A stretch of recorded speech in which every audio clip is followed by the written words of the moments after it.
तो अगर में विनोद बाबू के नाम बहुत शीर्ष में रखल गया है, जकर योगदान जकर संघर्ष के कारण आज हमने राज के पाएंगे।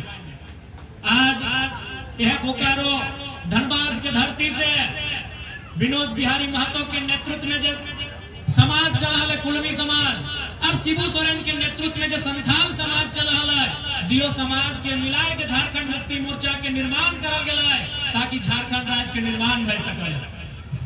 आज सभी साक्षी है, इतिहास साक्षी है, आंदोलन साक्षी है कि विनोद बाबू के कुशल नेतृत्व से हम झलक झारखंड राज्य पाएंगे। लेकिन आज एक सवाल है कि केवल राज पाना ही हम लोग का मकसद था या राज को चलाना हमारा मकसद था? आज भी ये सवाल है। आपने तालियां तो बड़ी ऊर्जा के साथ बजाई है, लेकिन इससे कई ज्यादा ऊर्जा के साथ आपको विनोद बाबू को उस कथन को अनुभव करना होगा जो उन्होंने कहा था। क्या कहा था कि राज तो हमने लाइला बरे। विनोद बाबू अपने साथियों से कहते थे, अभी बहुत सारे बुजुर्ग लोग यहीं बैठे हैं, रामडी आंदोलन का धरती रहा है, रामडी में कई बुजुर्ग हैं जो अभी सरकार से पेंशन ले रहे हैं। विनोद बाबू कहते थे कि राज तो लाइला बरे, चले तो के राज तो हमने हासिल कर लिया, चलाएगा कौन? सबसे बड़ा सवाल था। आज भी वो सवाल प्रासंगिक है, आज भी वो सवाल झारखंड के जनमानस के दिलों में दिमाग में घर बनाया है कि राज को चलाएगा कौन? वही मैंने कहा कि जितनी ऊर्जा के साथ आपने तालियां बजाई हैं, उससे 2 गुनी ऊर्जा के साथ राज को चलाना कैसे है, उस दिशा में आपको बढ़ना होगा। आज भी खलता है, आज भी अफसोस होता है कि हमारे पूर्वजों ने असंख्य बलिदान के बाद ये राज्य लिया है। आज अगर हम झारखंड आंदोलन के किस्सों को सुनाए तो उस किस्से को सुनाते सुनाते रात हो जाएगी, रात से फिर सुबह, सुबह से फिर रात हो जाएगी, लेकिन किस्से खत्म नहीं होंगे। लेकिन राज को मिला क्या? यही विनोद बाबू का सपना था, राज तो मिल जाएगा। जो भगत सिंह कहते थे कि अंग्रेजों से तो आजादी ले लेंगे, गोरों से तो आजादी ले लेंगे, लेकिन भूरों के हाथों में राज नहीं जाना चाहिए। भूरे यानी 10%, 5% अमीर लोग, आज सच्चाई है 5% लोगों के हाथों में आजादी है। वही विनोद बाबू कहते थे राज तो ले लेंगे, राज आज बने कल बने, राज बनेगा, चलाएगा कौन? ईमानदारी से बोलिए, क्या झारखंड के लोग इस राज को चलाने में सक्षम हो पाए हैं? इस राज को चलाने में सफल हो पाए हैं? नहीं हो पाए। क्यों?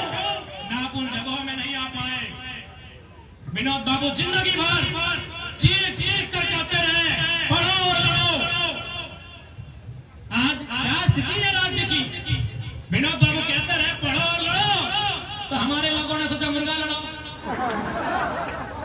आज अगर आपने राज को नहीं चलाया, इस राज्य में अगर आज भी 25 साल के बाद भी, इस राज्य के बनने के 25 साल भी अगर आप शोषण का सामना कर रहे हैं, आप अगर अत्याचार का सामना कर रहे हैं, तो दोषी आप हैं।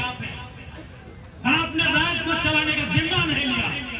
ईमानदारी से कहिए कि आपने इस राज्य को चलाने का जिम्मा लिया। आज आप गांव में चले जाइए, शाम को आप नशे में धूत मिलेंगे, आप आज भी असामाजिक गतिविधियों में लीन मिलेंगे। विनोद बाबू को केवल श्रद्धांजलि देने से, विनोद बाबू को केवल पुष्पांजलि देने से अलग राज्य का सपना साकार नहीं होगा। आज पूछिए आपके बच्चे किस हाल में है। आज आपके बगल में बोकारो यानी उद्योग नगरी, धनबाद यानी उद्योग नगरी, बोकारो धनबाद यानी खनन की नगरी, आपकी जमीनें गई, आपका गांव गया, आपका मकान गया, बदले में आपको क्या मिला बताया? विनोद बाबू ने, आपने कभी सोचा कि विनोद बाबू ने लड़ाई को आसान कैसे बनाया? और भी नेता रहे इस राज्य में, लड़ाई की शुरुआत सबने की, लेकिन विनोद बाबू ने उसको अंजाम कैसे दिया? कारण यह कि था विनोद बाबू बैरिस्टर थे, विनोद बाबू वकील थे, पढ़े लिखे थे। झारखंड आंदोलन को अगर आप जानते हैं तो केवल ये मत सोचिएगा कि झारखंड आंदोलन बिहार से काटकर अलग राज्य बनाना था। झारखंड आंदोलन का मतलब सामंतवादी व्यवस्था से मुक्ति, साहूकारी व्यवस्था से मुक्ति, महाजनी व्यवस्था से मुक्ति। ये जो कंपनियों का उस समय जुल्म सितम था, आज भी है, उन व्यवस्थाओं से मुक्ति। झारखंड आंदोलन कई महीनों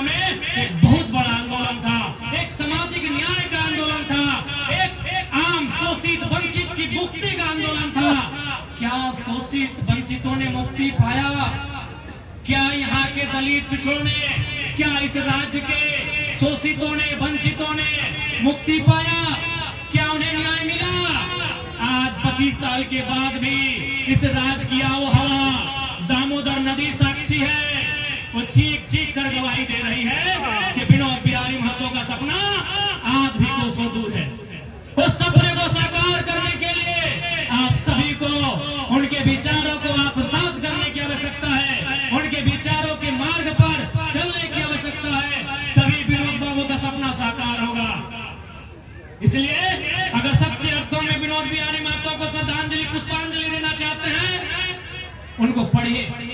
डॉक्टर अंबेडकर भी वही कहते थे कि हमें मूर्तियों में कहां ढूंढ रहे हो, हम किताबों में हैं, हम विचारों में हैं। फुर्सत मिले तो हमें विचारों में ढूंढो, फुर्सत मिले तो हमें मूर्तियों में नहीं, हमें किताबों में ढूंढो। तो विनोद बाबू की मूर्ति को 2 दिन साल में 2 बार माला चढ़ाने से नहीं, उनके विचारों को जानिए कि वो परिस्थितियां क्या थी। विनोद बिहारी महतो ने किन विकट परिस्थितियों में अपनी शिक्षा को प्राप्त किया था, किन विकट परिस्थितियों में वो गांव-गांव जाते थे, लोगों के बीच मीटिंग करते थे। उस समय रात्रि पाठशाला होती थी, क्योंकि विनोद बाबू को मानने वाले सभी कामगार लोग थे। झारखंड कामगार लोगों का है, किसान रहे, मजदूर रहे, कामगार रहे, आदिवासी रहे, कामगार लोगों का झारखंड था। वो दिन में काम करते थे, रात को रात्रि पाठशाला होती थी कि नहीं? तो विनोद बाबू को जानिए, उनके विचारों को पढ़िए, क्योंकि आज भी उनके रास्ते पर चलने से ही झारखंड अलग राज्य का निर्माण का जो सपना है वो साकार हो पाएगा। और वो जो 30 जो हम सभी के मन में है, राज तो मिले तो चले तो क्या, 30 भी समाप्त करना है। राज के भी हम नहीं के चलवे तो क्या कि दूसरे दर्द ना जानो, उना जानो झारखंड के हाल की है, उना जानो कि झारखंड कितना कॉन्स्टेंट पाए रहा, अपनी ना जानो कि झारखंड कितना विकट परिस्थिति में जाके लड़के ले रहा। इसलिए विनोद बाबू के श्रद्धांजलि, पुष्पांजलि सही मायने में तबे रहता जब झारखंड के युवा, बुजुर्ग, माता, पढ़े वाला सभी नौकर रास्ता में चलवा। चूंकि समय के अभाव है, माननीय राज्यपाल महोदय बैठल हथिन, एगो प्रोटोकॉल भेवा है, हम तो काल है कि तोहनी के बीच अपन बात के राख सकल है, तो ज्यादा समय और ना लेबो। बस एटे कह के हमार अभिलाषा है कि विनोद बाबू के सपना के साकार करे के दिशा में बढ़ा। आज दिसम गुरु शिबू सोरेन के कुछ दिन पहले निधन भय गए, देखबे करला माननीय मुख्यमंत्री प्रयास कराथीन कि ओकरा भारत रत्न मिले, हमनियो चाहे कि भारत रत्न मिले, लेकिन महामहिम यहाँ उपस्थित है, इस राज्य के सर्वोच्च रहनुमा है। मैं उनके सामने ये प्रार्थना करूंगा कि विनोद बिहारी महतो को भी भारत रत्न मिले। सरकार को अपना मंतव्य अथवा मार्गदर्शन में विनोद बिहारी महतो की जीवनी पाठ्यक्रमों में पढ़ाई जाए। मूर्तियों में तो माला चढ़ाने के बाद लोगों को मालूम भी नहीं कि विनोद बाबू बस एक मूर्ति है, माला चढ़ा के चले गए। विनोद बाबू की जीवनी बच्चों को पढ़ाई जाए, स्कूलों में पढ़ाई जाए, कॉलेजों में पढ़ाई जाए, यूनिवर्सिटी में पढ़ाई जाए। मैं यह भी महामहिम से आग्रह करूंगा।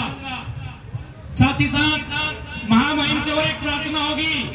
मैंने विधानसभा के समय विनोद बिहारी महतो की प्रतिमा रांची में स्थापित करने को लेकर मांग किया था, इस पर भी महामहिम सरकार का मार्गदर्शन करेंगे। साथ ही साथ विनोद बिहारी महतो गुरुजी के भी गुरुजी थे, हले ना वो बोकारो धनबाद से ज्यादा कोई ना जाना है झारखंड के इतिहास। 1970 के बाद के इतिहास बोकारो धनबाद सबसे ऊपरे हलती, 70 से पहले बाकी हलती, लेकिन 70 के बाद जयपाल सिंह मुंडा के निधन के बाद यदि झारखंड आंदोलन के कोई सबसे ज्यादा जाना है तो बोकारो, धनबाद, गिरिडीह के ही हिस्सा, हजारीबाग और रामगढ़ इस बहुत मजबूती से जाना थी।